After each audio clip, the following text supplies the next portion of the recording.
Imagine sitting across from a guy who earns $300,000 a year. He drives a brand new luxury SUV, lives in the best zip code in the city, and his kids go to a private school that costs more than most people's college tuition. On paper, he is the definition of success. But then, he leans in and tells you a secret. If he missed 2 paychecks, he would lose the house. He has zero liquidity. He is technically insolvent. Now, compare him to a school teacher earning 80 grand who sleeps like a baby because she has a portfolio that generates cash whether she works or not. We are conditioned to look at the paycheck as the scoreboard, but that is a dangerous hallucination. Today, we are going to dismantle the obsession with income and shift your focus to the only metric that actually buys you freedom: your net worth. It is not about what you make, it is about what you keep. The confusion between income and wealth is the single biggest trap in personal finance. I see it constantly. We judge our financial health by the flow of money coming into our checking account every 2 weeks. If the flow is heavy, we feel rich. If the flow is light, we feel poor. But flow is not wealth. Flow is just opportunity. Wealth is a stock measure. It is the accumulation of assets that remain after the liabilities are stripped away. Income is the fuel, but net worth is the distance you have actually traveled. In this video, I'm going to break down why high earners go broke, why modest earners retire early, and the specific mathematical pivot you need to make to stop running on the treadmill and start building a fortress. Before we get into the math, a quick heads up. Most financial videos tell you how to make a quick buck. This discussion is about structural financial engineering. It is going to take about 30 minutes, but understanding this distinction is likely the highest ROI activity you will do this year. If you appreciate deep dives that respect your intelligence and do not just scream stock picks at you, do me a favor and hit the like button. It helps the algorithm find other people who actually care about the numbers. Now, let's look at the first major misconception: the income illusion. Let's start with income. This is the number everyone brags about at dinner parties. It is the headline figure: 100,000, 200,000. It feels solid. But here is the myth. We treat our gross salary as if it is money we actually possess. It isn't. Income is just a transaction. It is an exchange of your time and labor for currency. The problem is that the moment that money hits your hands, there are a dozen other hands reaching for it. Taxes, insurance, retirement contributions. By the time the money actually lands in your account, that headline number has been decimated. Yet, we make spending decisions based on the headline, not the reality. We sign leases and car loans based on the gross, ignoring the fact that our net income, our true fuel, is significantly lower. Let's run the numbers on this, because they are sobering. Take a high earner in a coastal city making $200,000. Sounds wealthy, right? Federal taxes, state taxes, and FICA might immediately chew up 30 to 35% of that. Now you are down to $130,000. If you are maxing out a 401k to actually build wealth, that is another 23 grand gone. Health insurance premiums? Maybe another 5 grand. Suddenly, that massive $200,000 salary results in a monthly take-home pay that looks a lot more middle class than the job title suggests. This is the discrepancy between gross income and net income. Financial institutions like SoFi emphasize that net income is your actual reality. Yet we constantly anchor our lifestyle expectations to the gross number. This mathematical gap is where the first layer of debt usually creeps in. Why do we fall for this? It is psychological. Income provides a dopamine hit. It validates our worth in the marketplace. When you get a raise, you feel smarter, more valuable, and safer. It creates a false sense of security because as long as the river is flowing, you feel like you can handle anything. You look at a $500 car payment and think, I make 10 grand a month. That is nothing. But you are comparing a monthly obligation to a monthly inflow. ignoring the fact that the inflow can stop instantly while the obligation is permanent. Income masks instability. You can have a massive income and be one corporate restructuring away from total ruin. That feeling of safety? It's a mirage produced by cash flow. So, what is the protocol here? You have to mentally demote income. Stop viewing it as the scorecard. Income is not wealth. Income is just the shovel. The size of the shovel matters, sure, but if you are digging a hole instead of building a mountain, it does not help you. You need to view income strictly as a means to an end. Every dollar that comes in has one job: to be converted. You convert it into expenses to survive, or you convert it into assets to thrive. The goal is to move money from the income column to the asset column as fast as possible.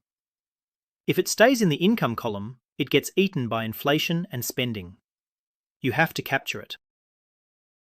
Now, you might be thinking, Tom, I get it, save money. But it is actually more dangerous than just spending too much. There is a specific trap that catches people earning over 6 figures, a trap so subtle that most people do not realize they are in it until they are 50 years old and have nothing to show for it. It involves the difference between looking rich and being rich, and the math behind it is terrifying. Let's look at the net worth equation and why your car is destroying your future. We talked about the shovel, now let's talk about the pile. Net worth. This is the only number that matters. The definition is simple, but the implications are complex. Net worth is your total assets minus your total liabilities. It is a snapshot in time. Unlike income, which resets every year, net worth is cumulative. It remembers everything. It remembers the credit card debt you paid off, and it remembers the student loans you ignored. It is the history book of your financial decisions. Most people avoid calculating this number because it is brutally honest. Income can lie to you. You can have a great year in sales and feel rich. But net worth tells you exactly how much freedom you have purchased. Let's break down the math of the equation. Assets are what you own: cash, stocks, real estate, business equity. Liabilities are what you owe: mortgages, loans, consumer debt. The Corporate Finance Institute notes that a positive net worth means you are solvent. A negative one means you are essentially underwater. But here is the catch. Not all assets are created equal. You might list your car as an asset. Technically it is, but it is a depreciating asset. It is rotting in your driveway. True wealth is built on appreciating or income-generating assets. If your net worth is tied up entirely in consumer goods and cars, you have a hollow net worth. You want assets that work harder than you do. If your liabilities, that mortgage, those student loans, are growing faster than your assets, your net worth is shrinking even if your salary is going up. That is the math that kills financial independence. Here is the twist. We hate looking at net worth because it forces us to confront our past. Income is about the future. I will make more next month. Net worth is about the past. This is what I did with the money I already made. It is painful. I know people who earn $250,000 a year but are terrified to log into their bank accounts. Why? Because they know the liabilities number is massive. They use their high income to service the debt, keeping the game going, but they are not actually winning. They are just treading water in a pool of champagne. It feels nice, but they are still drowning. Acknowledging your net worth strips away the ego of the salary and leaves you with the raw data of your financial health. The protocol here is aggressive transparency. You need to track your net worth. Not once a year. I recommend once a month. Use a spreadsheet or a piece of paper. List every asset. List every liability. Subtract B from A. If the number is negative, stare at it. Own it. That negative number is your baseline. The goal is to see the trend line move up. It does not matter where you start. It matters that the line is ascending. Companies like Kubera and SoFi emphasize that this comprehensive view is the only way to see if you are actually moving toward your goals.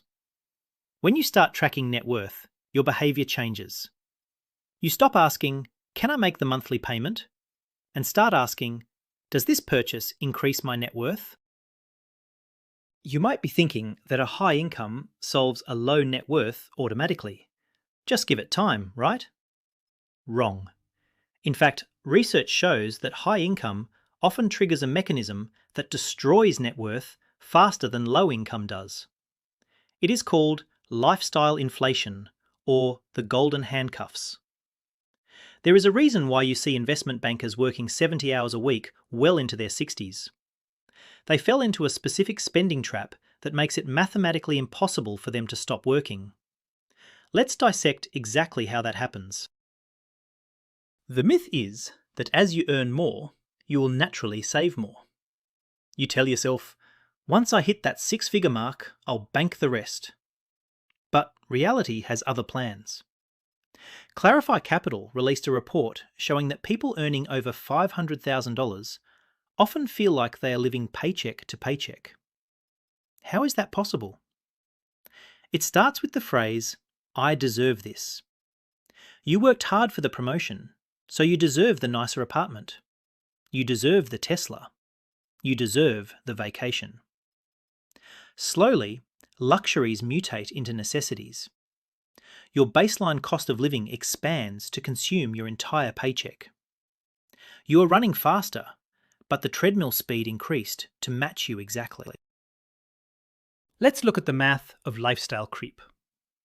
If your income jumps by 20%, but your spending jumps by 20%, your wealth building velocity has not changed at all. In fact, it might have gotten worse because your tax liability increased. To build net worth, the gap between income and expenses must widen, not stay parallel. If you earn $300,000 but spend $290,000, your profit margin is barely 3%. You are running a massive, high-risk enterprise with razor-thin margins. One lawsuit, one medical emergency, one layoff, and you are in the red. Compare that to someone making $80,000 and spending $50,000. Their margin is over 35%. Mathematically, the lower earner is safer, more robust, and actually accumulating capital faster relative to their needs. The psychological driver here is status. We live in a society that judges success by consumption, not accumulation. You can't see someone's brokerage account, but you can see their watch. You can see their car. So, high earners feel pressure to display their income. It is a signaling game. The problem is that status is expensive. You are buying things to impress people you do not even like, using money you have not actually secured yet. This keeps you functionally middle class, despite the high tax bracket. You become a conduit for money. It flows in from your employer and flows out to luxury brands, but almost none of it sticks to your ribs. You are a high-throughput processing center, not a vault. The solution is what I call gap management. When your income increases, you must artificially suppress your lifestyle. Deliberate directions suggests that if your income goes up by 20%, allow your spending to go up by maybe 5%. Bank the other 15%. You have to decouple your spending from your earning. Pretend the raise didn't happen. Automate the difference directly into an investment account so you never even see it in your checking. If you can keep your living expenses fixed while your income grows, your savings rate explodes exponentially. This is the only way to escape the trap. You have to be willing to look poorer than you are, so that one day you can be richer than anyone realizes. This all sounds good in theory, but let's make it concrete. I want to show you a side-by-side comparison of two people. One is the person everyone envies. The other is the person everyone ignores. 10 years down the line, their lives look radically different, and it completely flips the script on who is actually winning. If you think a high salary is the golden ticket, this comparison will change your mind. Let's introduce our players. Character A is the rich earner. Income, 300 grand a year. He leases a luxury sedan, has a massive mortgage on a McMansion, and carries 15 grand in credit card debt because points are good. He saves nothing because cash flow covers the payments. Character B is the modest earner. Income, 80 grand. She drives a paid-off Toyota, lives in a modest townhouse, and automates 15% of her pay into index funds. On the surface, Character A is winning. He goes to better restaurants. He wears better suits. If you looked at their Instagram feeds, Character A is crushing it. Character B looks boring. Now, let's fast forward 5 years. Character A faces a tech layoff. His severance is 3 months. But his burn rate is 20 grand a month. He burns through his cash in 90 days. Now he is panic selling the house in a down market and destroying his credit score. His net worth plummets to negative territory immediately. Character B? She has accumulated a 6-figure portfolio. If she loses her job, her expenses are low, maybe 3 grand a month. Her portfolio can sustain her for years if necessary. Even without a job loss, the math of compound interest is starting to work for her. Her money is making babies. Character A is paying interest. Character B is earning it. The graph of their net worths has crossed, and the gap is widening every single day. This brings us to the core philosophy. Income is speed. Net worth is distance. Character A is moving at 200 miles an hour, but he is driving in circles. He is burning a ton of gas, but getting nowhere. Character B is moving at 50 miles an hour, but she is driving in a straight line toward a destination. It is not about how fast you are going, it is about how far you have actually travelled. We are obsessed with speed because it looks exciting, but distance, accumulation, is what gets you to the finish line. The person with the high net worth has options. The person with the high income just has obligations. So, how do you apply this? You need to decouple your self-worth from your speed. Stop bragging about the salary. In your own head, praise yourself for the accumulation. Did you pay down principal on the mortgage? That is a win. Did you add to your brokerage account? That is a win. Did you avoid a purchase that would have increased your liabilities? Massive win. You have to retrain your brain to get dopamine from the net worth number growing, not the paycheck hitting. When you start gamifying the net worth number, you stop caring about the BMW in the neighbour's driveway, because you know he might be driving in circles. Now, I don't want you to think income is useless. I am not telling you to settle for minimum wage and just be frugal. That is poverty thinking. There is a specific phase in your life where income is actually the most important metric, and if you ignore it, you will never build wealth. It is about knowing when to switch gears. Let's talk about the fuel phase versus the cruise phase. The myth is that you can just save your way to wealth on a tiny income. That is really hard. In the early stages of your financial life, income is king. Why? Because you need a surplus. If you make enough to cover rent and food and nothing else, your net worth will stay flat at zero forever. You need to create a gap. Increasing your income, negotiating a raise, switching jobs, starting a side hustle, is the most effective way to widen that gap initially. As Fin A to Z puts it, net worth builds the house, but net income pays the bills. You need the raw materials.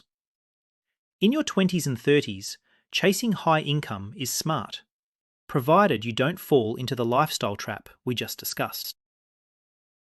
The math here is about the crossover point. This is the moment when your investment returns exceed your annual contributions. Let's say you save 20 grand a year. At first, your savings are doing all the heavy lifting. But eventually, with a 7% return, your portfolio grows by more than 20 grand a year, just from interest. That is when net worth takes the wheel. Until you hit that point, your salary is the primary driver.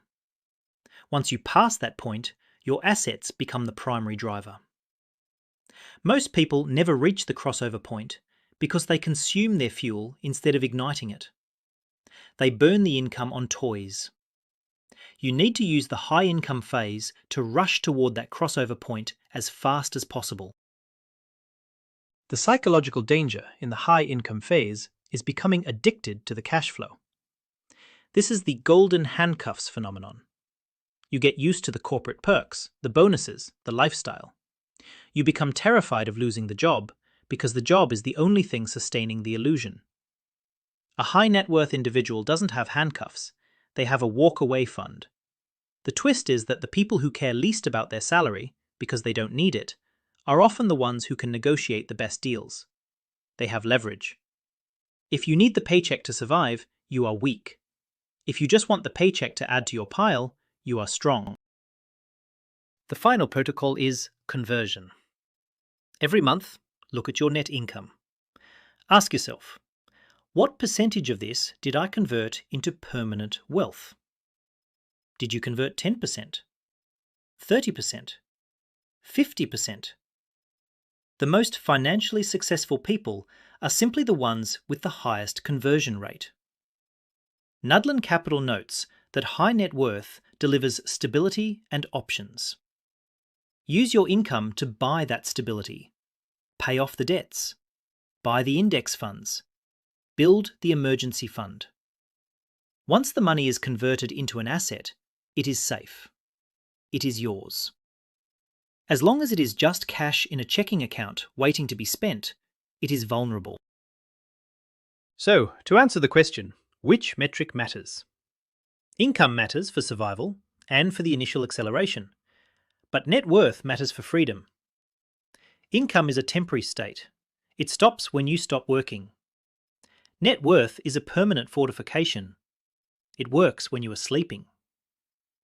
If you focus on income, you will run the rat race forever, just in faster and faster cars. If you focus on net worth, you are building the exit ramp. Don't let the flash of a high salary distract you from the solidity of wealth. It is quiet. It is boring. It doesn't look like a Lambo. It looks like a spreadsheet. But that spreadsheet is the only thing standing between you and the chaos of the world. Build the house. Stop just paying the rent. I want to hear from you in the comments. I'm conducting a bit of a peer review here. Have you ever known someone who looked rich but was actually broke? Or maybe the opposite, the secret millionaire next door? Drop your stories below. It helps everyone realize they aren't alone in seeing through the illusion. If you found value in this breakdown, subscribe and turn on notifications. We are going to be doing a lot more deep dives into the mechanics of wealth, and you don't want to miss the next one. Thanks for watching, and I'll see you in the next video.